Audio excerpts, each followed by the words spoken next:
welcome back to the channel. It has been quite some time, or quite a lot of time. I can't speak. It has been quite a long time since I have done a long form video. And I've been asking you all, I've been doing polls, and like 75% of y'all want to see more long form content. That is what I'm going to try to start doing more. If you have any more ideas of what you want to, if you have any more ideas of what you want me to see film more, let me know in the comments below. Alrighty, so for the past week, I've been asking you all to leave me questions and comments about anything about Christianity, your relationship with Jesus, my relationship with Jesus, and other biblical questions. And I said I was going to go ahead and answer them all. And so promises made, promises kept. That's what I'm doing today. I'm answering your all's questions that you all had about Christianity. And with that being said, let's get into it. All right, guys. So I also should probably add a disclaimer. I cannot say names very well. I'm horrible at pronouncing them. So if I say your username wrong, please forgive me. I'm going to pop them up somewhere on the side of the screen so you can just read them for yourselves. This one's by Kennedy. Cannot say the last part. I think it's Kennedy. And she says, or I guess it could be a guy, but I think it's a girl. How can I become more Christian and better at reading the Bible? So that's a great question, especially for someone who also struggles reading the Bible. I just have a hard time focusing. Sometimes it's super hard to just make myself sit down and do it. So my first piece of advice would to be set apart time each day where you won't be distracted. So for me, I study the Bible or I spend time with God every single night when everyone else is asleep. There's no distractions, the house is quiet, and I'm able to sit down and do that. I've also found that I'm able to connect better with God. Since there's no people around, I feel more open up to God. That's usually when I speak in tongues. That is when I'll read the Bible or do Bible studies or I'll listen to Christian music. And reading the Bible is also obviously essential, but I don't think we should just read the Bible. I think maybe spend 5-10 minutes on studying the Bible and then spend 15 minutes on just listening to worship music, sitting in the moment and worshiping God. And so, yeah, that would be my advice on that. And it'll get easier and easier. I've noticed the more you do it, the easier it just gets. Remember, the devil's going to try to tempt you out of reading the Bible. He's going to try to make you bored of it, but you have to push through it and do it anyways. And yeah, you're going to start seeing the fruits of you actually doing that. You're going to feel better. You're going to be learning more. And even though if you find it boring, you're going to do it anyway because it's just amazing to spend time and have encounters with God. I'm going to try to speed up faster through these other questions, not just because I don't want to spend too much time in boring you all. Anyway, next one is by Solana Dragon. Guys, I'm trying. And it says, school is very difficult. Oh, it's very difficult to be a Christian at school. How would you deal with the situation? So I'm homeschooled, so I've never had to be public schooled. That would probably be a better question for my friend Ella. Too bad she's not here. She could probably give you a good answer. But I deal with people online that are really mean. In fact, actually today, as I'm filming this, I have some pretty nasty comments coming in from a video that's blowing up. My biggest thing is to just stand strong. Cry if you have to cry. In fact, the shortest verse in the Bible is simply, Jesus wept, so it's okay to get back home and cry. Make sure you're telling family members about it. And always remember that you are beautiful, you are worthy, and you do not deserve the hate that you're getting. There's a time and a place. If you can, walk away. If it absolutely needs dealt with, reply in a kindful, respectful manner. I know it can be so hard, and I've messed up in this area myself. And you can even end saying, well, I'm sorry you feel that way, but I pray God's blessings over you. Usually if you reply with a compliment, it really catches bullies off guard, and they usually leave you alone. But yeah, just hang in there and just pray for God to give you strength. I'm praying that God will give you strength as well to endure this. And again, I'm so sorry. This is another great question. This is by user TUAH yada yada yada. And it says, there's so many denominations. How do I know which one is true and which one to believe in? Love your channel. Thank you so much. That's a great question. And honestly, I only think there's a couple denominations that are absolutely wrong. And two of them being Lutheran and Catholic. I'm sure there's other ones. I just can't think of the top of my head. Especially Catholicism. I cannot say it. I'm so sorry. Being Catholic, they have a complete wrong mindset on how you should be. I'm not saying everything they believe in is wrong, because no, not everything they believe in is wrong. But the whole basic concept around it is just wrong. Absolutely do not do that. Myself, I consider myself Christian Pentecostal just because I'm a Christian, but I do have Pentecostal beliefs. I really don't think I don't feel like giving yourself a nomination is as important as just following God. I think you could someone ask you, hey, what do you believe? I would just say, I believe in God. I believe in Jesus Christ, my Savior. People are gonna label. I don't even like the term religion at all. I don't like it at all. So I say my advice to you is just follow the Bible, do what the Bible says, and follow Jesus, the truth. You really don't need a name, but yeah, it's not as important. It's not near as important giving yourself a name than it is just following Jesus and having a relationship with Him. And I really hope that answers your question. This question is from Phoebe, and she says, how can you tell your friend that you're a Christian, especially if they keep asking? I have to tell so many people it's getting annoying. What can I do? That's just going to have to be a question you deal with throughout your life. I get asked so much, am I a Christian? And it's just, yeah, I do. And even though the question can get kind of annoying, it's just one of those things that, just have to answer. And just be proud about it when you answer. And better yet, allow God's radiant light to shine through you. And I've noticed that the more I'm on social media, people don't even ask. They just immediately assume I'm a Christian based on the way I act and the way I talk. And that's a huge compliment of itself. So just follow the Bible the best you can. If they ask if you're a Christian, just give them an answer. Say, yes, of course, I'm on fire for Jesus, and move on, and just try to ignore the annoying part of it. So, yeah. Okay, so I actually got some more comments. I think there were only like 2 of them. I think it actually may have been 1 or 2 of them. They were on a short that I actually deleted because it didn't get enough views, and I forgot those comments were on it, and I needed to answer their question. So if you're watching this and you notice that your question didn't get answered, I'm super sorry. Leave in the comment section. I will just reply to you there. Again, I'm super sorry. Okay, but that's okay. I've got tons more of questions.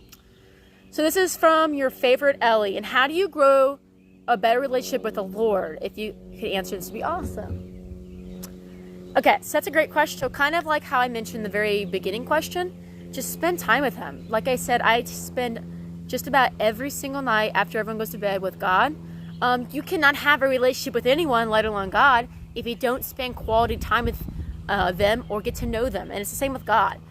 It's going to get easier to hear God's voice. It's going to get easier to withstand the devil. How to spend time with Him? Again, you can do it in so many ways. I mean, I spend time with God throughout the day. I talk to God like He's my friend. Like I was driving home earlier. I was just talking to Him. I mean, God doesn't care if you want to ramble on Him. He wants to hear what's going on. Even though He sees it, He still wants to hear from you. It makes Him so happy to hear from His children, sons or daughters. And so listen to worship music. Just pray throughout the day. Spend time with Him each day. Set apart time each day and do that. Dig into the Bible. Research questions about the Bible. Help others. I found that helping others and reaching out to others brings me closer to God because I'm doing His work. And so, yeah. All right. So this next question is from my friend Zoe. And she says, I never ask questions, but I keep seeing numbers. Is this a sign from God? I don't like thinking it as I keep seeing, basically she just keeps seeing 1. It's weird. God can work through anything. And it's very weird because about a week ago, I had an encounter with God. I had a really big supernatural moment, or just God's presence was just overflowing on me. And I kept seeing the number 4. And I still have no idea what that meant. Or if I think it does mean something, I'm just not for sure what. I would definitely say if anyone here ever experienced a sign you believe from God, don't just act on it, pray on it. For me, if I keep experiencing a dream over and over again, or I keep experiencing numbers or something, anything, I take it to God, I pray over it, I reach out to other people and I'm like, hey, this is what I'm seeing. If you could pray too, that would be awesome. I'll speak in tongues. I'll do just a lot to see what God's trying to tell me sometimes. And for me, sometimes it's been months before I've seen something come to pass after I've had a vision or anything like that. I mean, months. But there's been other times it's been answered the next day. And there's been other times where nothing's been answered at all. And I think again, spending time in God's word, it's so important. Spending time with Jesus will make it easier and easier to understand what he's trying to tell to you. And the biggest thing I also say, don't just jump on the first sign you think you've got.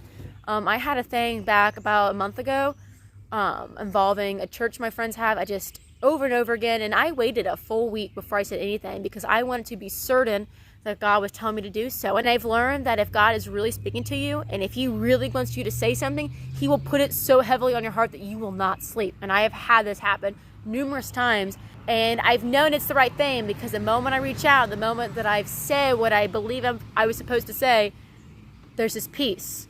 And so again, it's kind of complicated in a way. Definitely, if any of y'all are experiencing signs you believe or things from God or visions, dreams, take it to God, leave it at God, pray about it. And I've never had a time where God has not completely revealed it to me in some sort of way. And so just definitely pray on it. This is from Equestrian, and it says, are you allowed to say bad words? No. And I think there's a different level too. Like, I think saying the word suck or screwed, I don't think, I wouldn't be going around saying it to your friend or calling someone that. No. But I don't think those are horrible. I don't think, Sweppy. The bugs are attacking me. It's almost like the devil's trying to stop me stop it. I can't speak either. It's almost like the devil is trying to stop me from making this video, but I'm not going to stop. What was I even saying? So I think there's different levels, but some of these words, I'm not going to even say them or even allude to them here, but you all probably can think of them. No, they're horrible. They should never come out of your mouth. And not only that, you shouldn't be listening to stuff with cuss words in it. I was watching a video not too long ago, and it was so interesting, but they just kept dropping a really bad word in it. And I tried skipping through it, but I just kept hearing it. So I'm like, no, I had to get out. I was unable to finish the video at all because there was no way I was going to continue to feed that into my mind.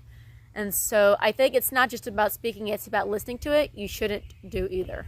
Also, user TU8. So I've got a couple questions from him. And he or she, I'm not for sure, has another great question. And it's, how do you personally know God, Jesus, is real?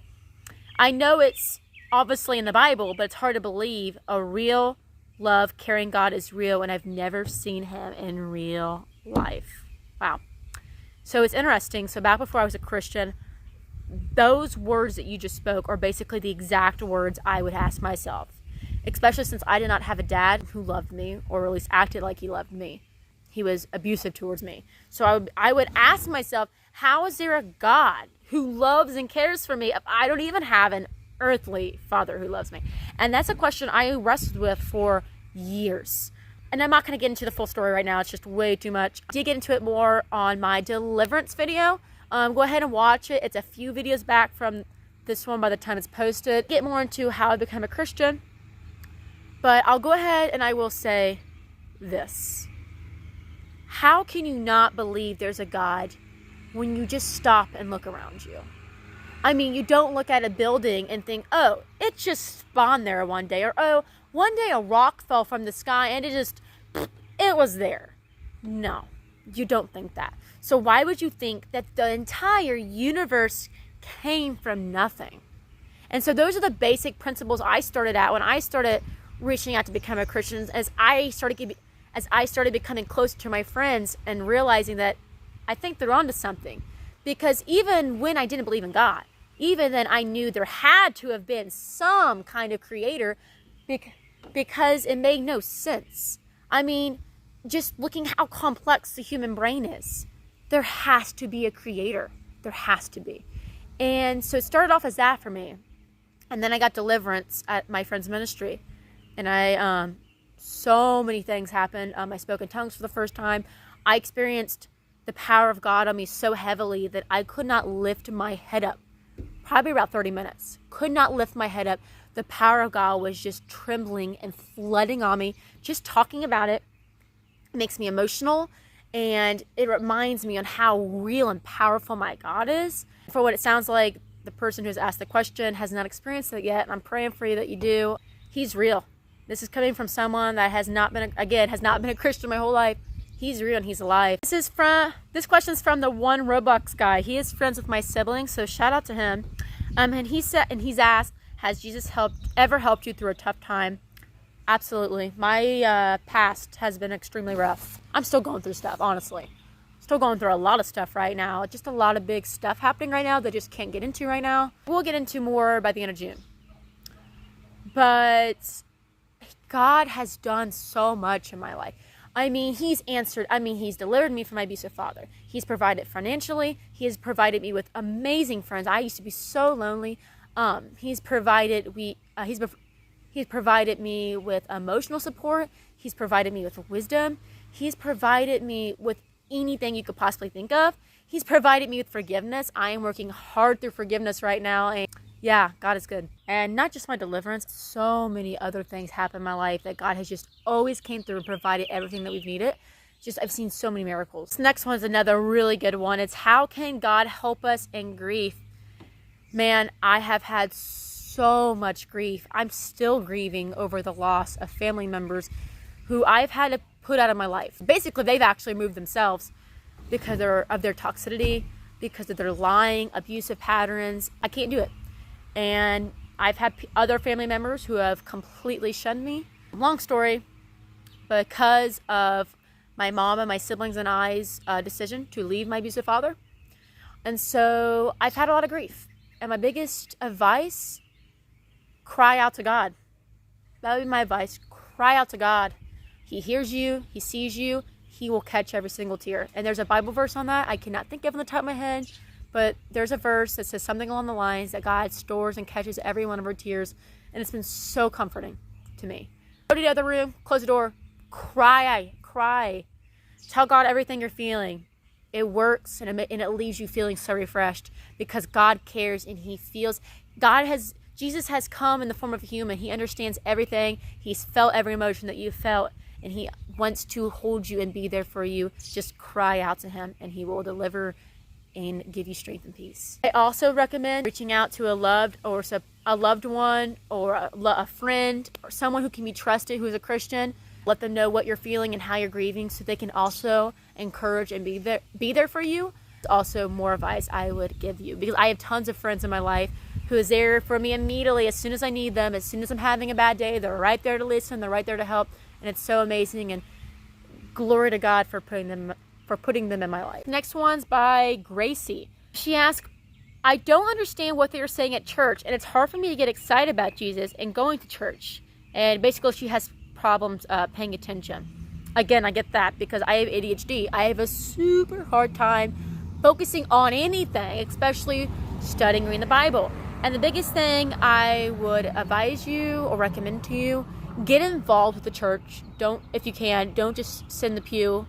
Try to get involved, try to help out. That's going to help keep you engaged and at least you're doing something. If you aren't picking up much at church, maybe you should look into watching different sermons that are more engaging.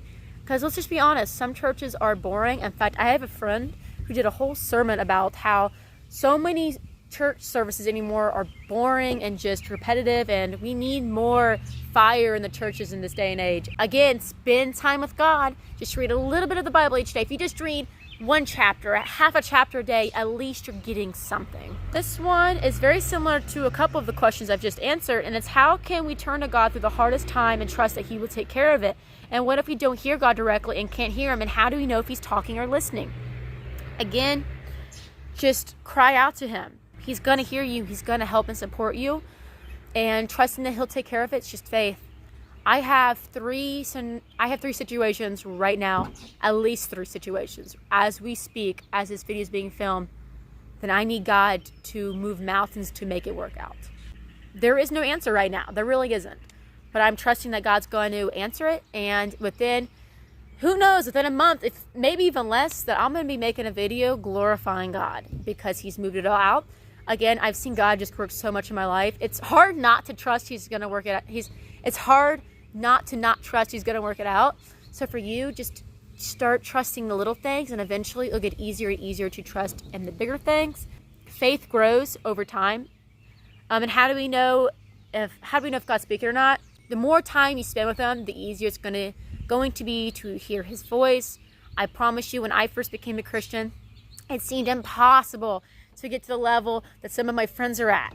And now that I'm getting closer to that level, it's like, oh, I did it. And really I did it by just spending time with God. I've said that so much in this video. Spend time with God and the rest will come naturally. Is that it? I have one other question, and they asked if I knew a song, but I haven't heard the song. It's called Breathe on Me, Breathe of God. I do remember one question someone asked me, and I think it was a comment. I accidentally deleted it. And it was, any advice on being a Christian girl? Man, that's a loaded question. Especially in this day and age, being bullied relentlessly right now for the prom dress I decided to wear. Basically, I feel like in this day and age, being a girl, it's just so hard. The world expects you to be something that you shouldn't be. The world expects you to dress horribly. I mean, the clothes these girls are wearing this day and age, I mean, you might as well not wear anything at all, honestly. It's just terrible. And I'm not saying there's anything wrong with wearing a crop top. I have a few crop tops that I wear. You all understand. I mean, just some of the outfits, it's just like, what? It's not even the outfits, actually. It's the way they're presenting themselves, the way they're dancing, the things they're dancing to. I mean, don't even get me started on that. The biggest thing I would say, both to girls and boys, stick close to God, follow His word, pray, ask for wisdom and advice, surround yourself with good, Christian, solid friends. Man, you got to be careful on what's in your friend group, because what's in your friend group is what you will become. If your friends are tearing you down, you're going to become that person. There has been people, obviously tons of family members, but there's been other people in my life that I've had to shut down because they were negative and they were influencing me in the wrong way.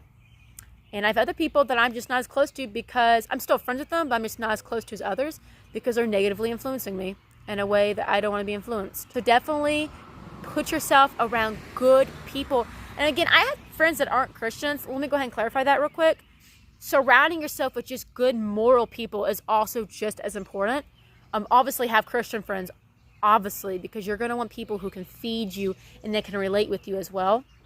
So I'd say have a good friend circle. Be careful what you're listening and watching. Make sure that you're helping and supporting others. Make sure that you're volunteering in other ways. It could be something simple as watching your siblings or helping your mom. Make sure you're doing that. Make sure that you aren't following the trends of this world. We want to be set apart from the world. So there's a few solid pieces of advice that I'd give to that. I wish I knew the person who'd asked me that. I'm so sorry I forgot. But anyway, I think this is a long enough video. I'm going to close her down. Let me know if you want to see more content like this. And thank you so much for those who asked the questions. If you have any more questions, leave them in the comment section below, and I will answer them to the best of my ability.